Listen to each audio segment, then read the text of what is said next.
everyone, so just want to give you some hints to help you work through number 3 on homework 10, which asks you to consider a graph G and some number K and have a Turing machine that determines if the graph G is what's called k-colorable. So before we get into what the Turing machine is actually going to be doing, let's just talk about what is quote-unquote k-colorable. Let's just have a graph G. Let's make it very simple. We'll have 2 vertices and 1 edge between them. And this will be vertex 1, and this will be vertex 2. And so what does it mean for something to be k-colorable? Well, if you are given some number k, we'll say k equals 2, then what needs to happen is that each vertex needs to be colored a different color such that no vertices that are connected to each other have the same color. So if we color in number 1 here blue, and you'll just have to I'm not going to color it all the way in. And then if we color in number 2 here pink,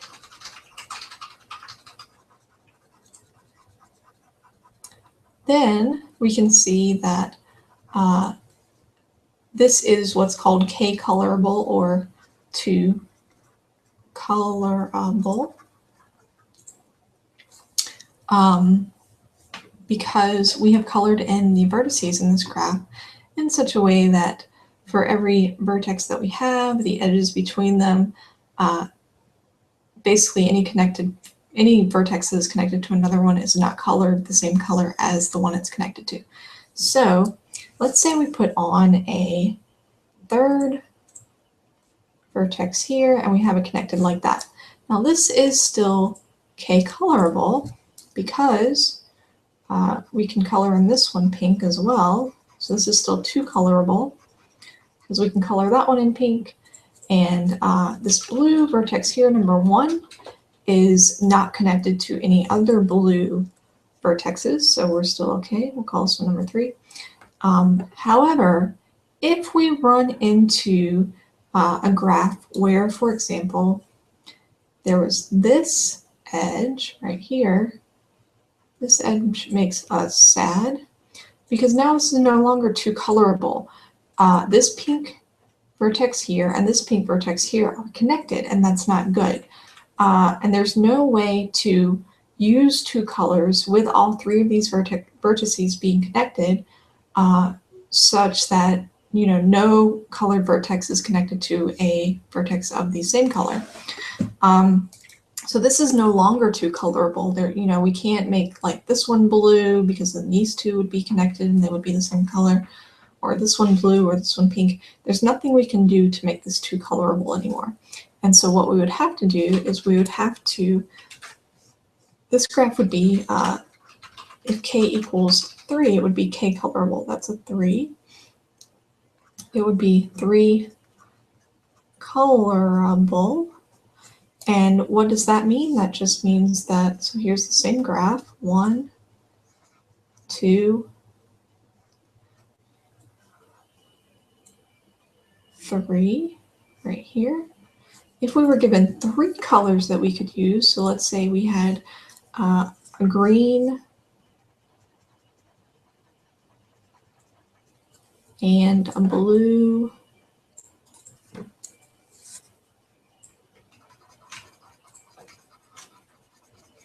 and a pink,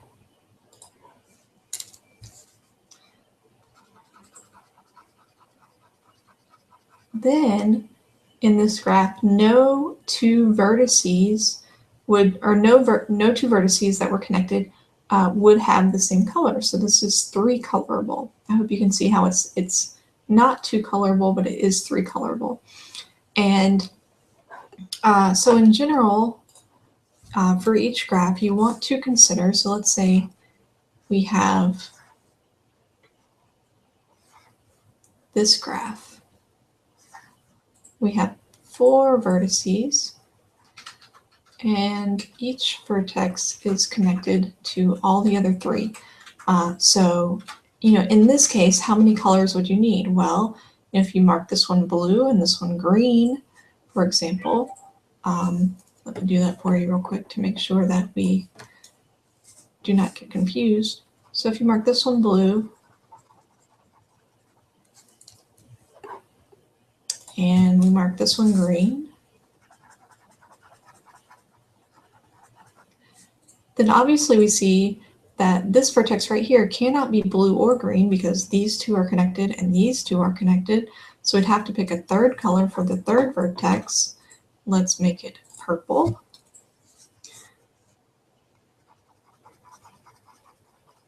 And then when you're trying to color in this vertex, you see that it can't be green because it's connected to that. It can't be blue because it's connected to that. And it can't be purple because it's connected to that. And so you would need a 4th color here. Let's make it yellow. Oops. Make this yellow. And so you see that this is 4-colorable.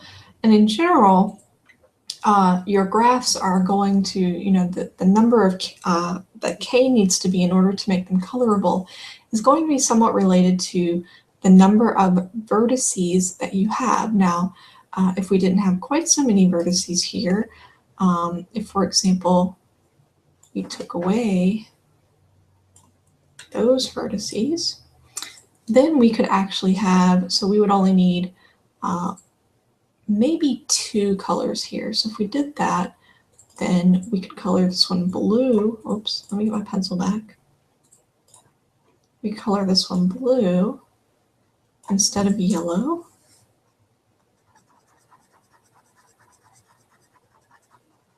And we could color this purple one green instead of purple.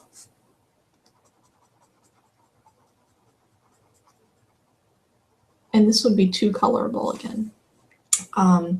So in general, our graphs, the number of k that we need to make them k-colorable is going to depend on how well connected these graphs are. So if every vertex is connected to every other vertex, that means your k is going to be much higher. But if they are not, if there are a smaller number of edges between the vertices, then your k is going to be able to be smaller. So that's what k-colorable means. So with that in mind, let's talk about the Turing machine itself. So this Turing machine is going to take in several strings as input, and the strings themselves seem a little scary because there's so many different things going on, but I don't want you to feel scared by them. So let's just say that we have this graph G. Graph G. And it's going to just be very simple. Let's just have this. We have vertex 1, vertex 2, and here's an edge right here. Okay, so the Turing machine is going to take in a bunch of input. It needs to know, first of all, some number k, and that number may be chosen at random. It may be, put in by whoever's running the program. We don't know, but somehow it's given some number k, and I'll talk to you a little bit about how that's given. But for right here, let's choose k equals 2. And so what the Turing machine is going to see for k equals 2, and that just equals the number of colors we can use.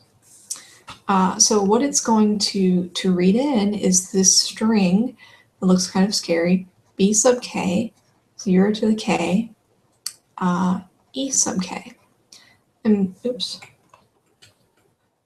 it's a k. B sub k and e sub k, this is just a beginning delimiter symbol and an end delimiter symbol.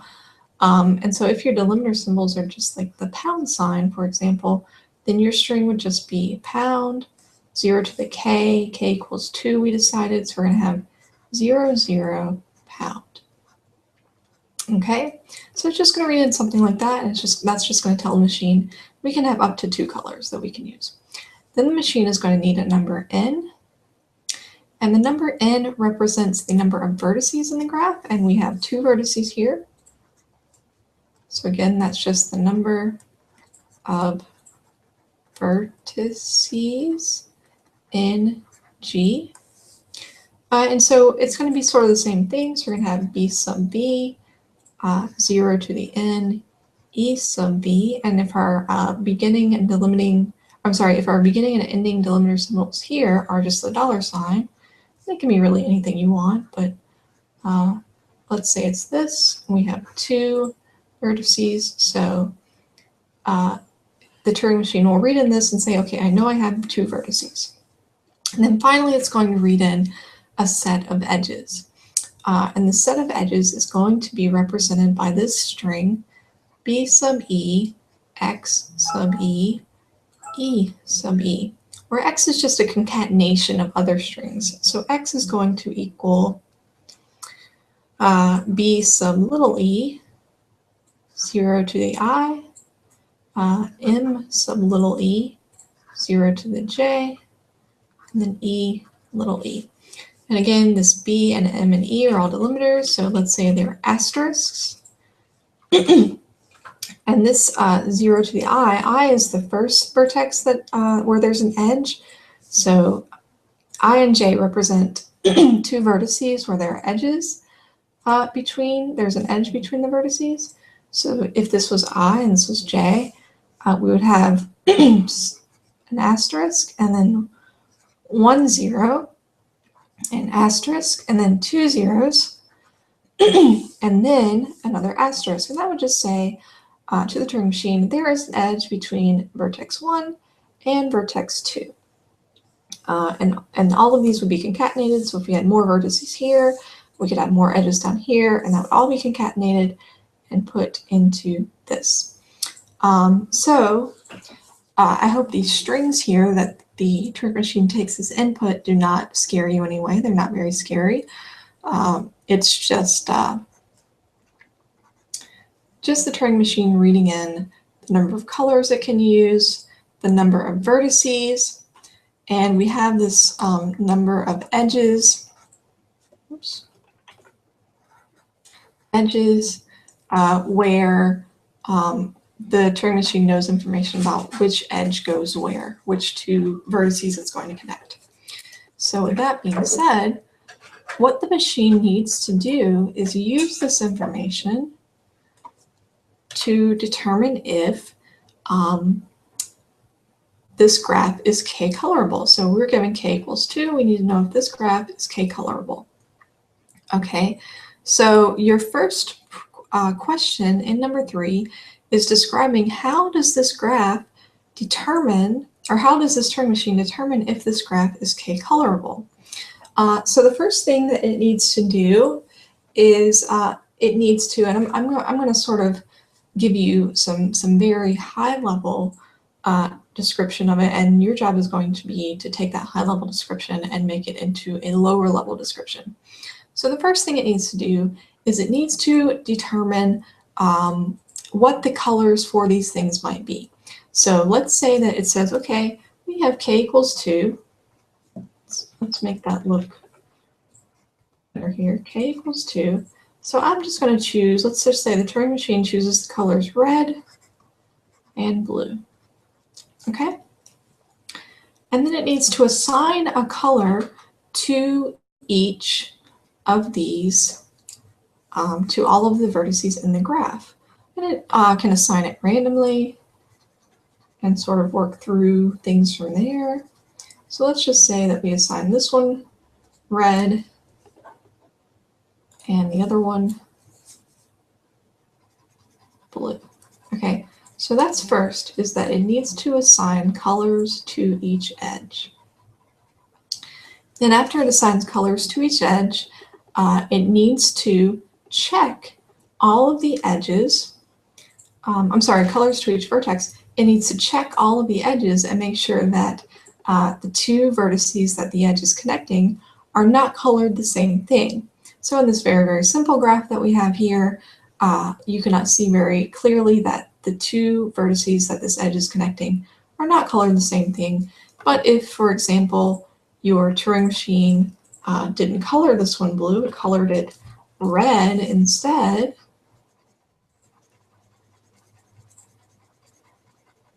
then it would check and see that these two are the same color, and so it would be unhappy. Anyway, we'll assume that it's not red, we'll assume that it's blue. Oops. So again, this one's red. And this one is blue. So if you have a graph and you've assigned all of the vertices colors and each edge that connects to vertices is connecting vertices of different colors, then your machine should be happy. And if not, if your machine has assigned two vertices that are connected the same color, then your machine will be upset. And that's really the basics of the machine operation. So that's extremely high level, and I hope that you can take that and turn it into a low level sort of explanation. And again, you're allowed to either use English or pseudocode. I would recommend using the pseudocode if I were you, just because it helps with part B. So let's talk about part B. And I'll delete all this. All right, part B asks you to explain why this machine runs in polynomial time based on the length of its input. So before we talk about that, let's just talk about what polynomial time is. Polynomial time is just say, so you have some input n,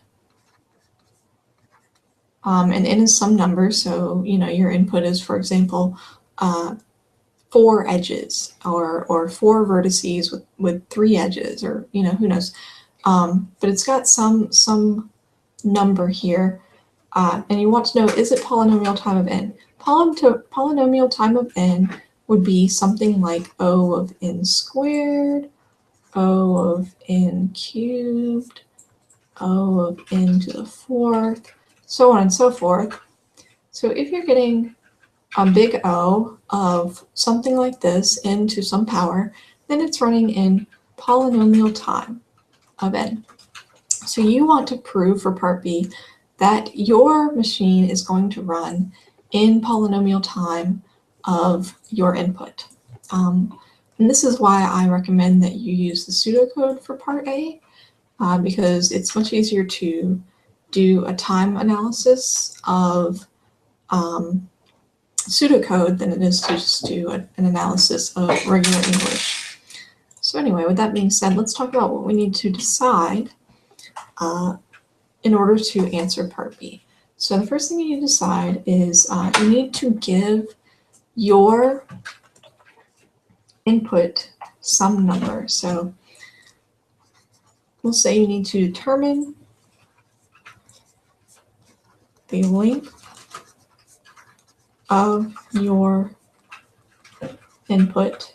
And I'll give you a hint, that's not going to be a constant number, that's going to depend on some things. And so you should not have some actual number, you should have a variable. So right, it's going to be a variable. And you're going to use that variable to show that that it is, when you run through the pseudocode using that variable and considering the number of edges that you have, that these things, so if n is your number of edges, I'm trying to be specific and yet not give it away. If n is your number of edges, then and you have this length of input, how can you prove that your machine runs in some polynomial time of n? And I'll give you a hint here. Consider your graphs. Let's say you have a graph with 2 vertices that are connected. Let's say you have a graph of 3 vertices that are all connected to each other. Consider a graph of 4 vertices. that are all connected to each other. In order to answer this question, you need to say, well, how many edges could I possibly have here? So here's 2 vertices. This is 3 vertices. This is 4 vertices. Let me actually change into the number of not edges but vertices here. Delete. N is the number of vertices. So anyway, how many at most edges can I have between any given number of vertices? So here is what at most looks like. It's where everything is connected to everything else.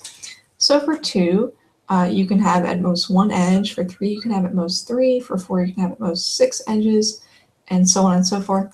And I hope that I can convince you without having to go into a huge induction proof that ultimately, given some number of vertices n, your number of edges is going to equals,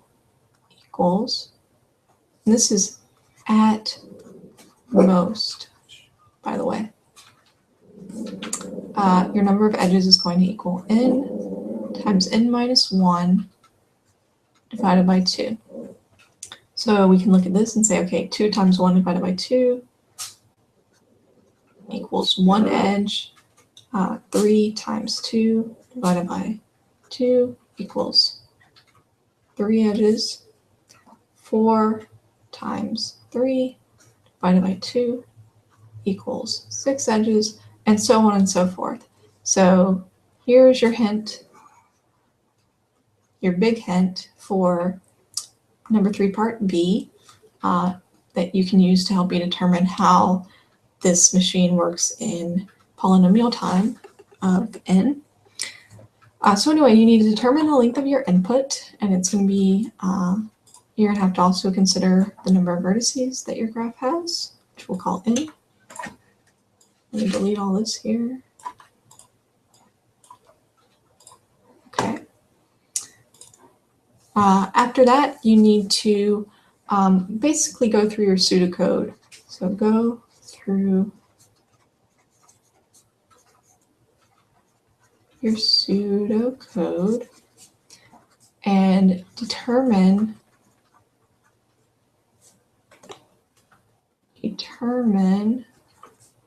how long each step takes. Okay, and basically what you're going to need to determine for each step is you're going to have to figure out, first of all, remember it needs to assign colors to each vertex. So how long does it take to assign colors? Then after it assigns colors, it needs to go through a list of edges. So PS, you're going to need another variable. We'll call it M for number of edges. It needs to go through that list of edges and check to make sure that each vertex that the edge connects, it's not the same color as the other vertex the edge connects. So you need to check colors of the vertices that are connected by some edge.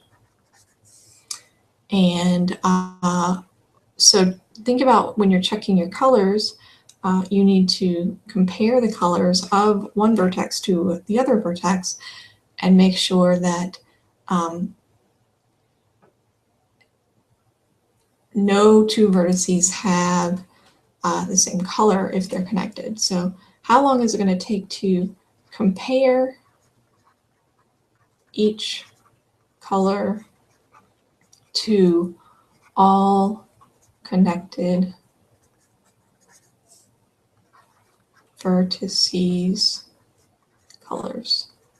Remember, you have to do that for each vertex. So with that being said, hopefully you can answer part B. You just need to consider the number of vertices, the number of edges, and remember that M and N are related because at most, I'm going to write this somewhere. Let's write it in a different color. So at most, M can be, so M is going to be less than or equal to N times N minus 1 divided by 2. So anyway, given these numbers, go through your pseudocode, determine how long each of these steps takes, and that should give you your runtime analysis, and that should help you answer part B. So with that being said, please let me know if you have any questions. You can come to office hours this week, and I'll help you answer any questions you have about number 3. Thanks.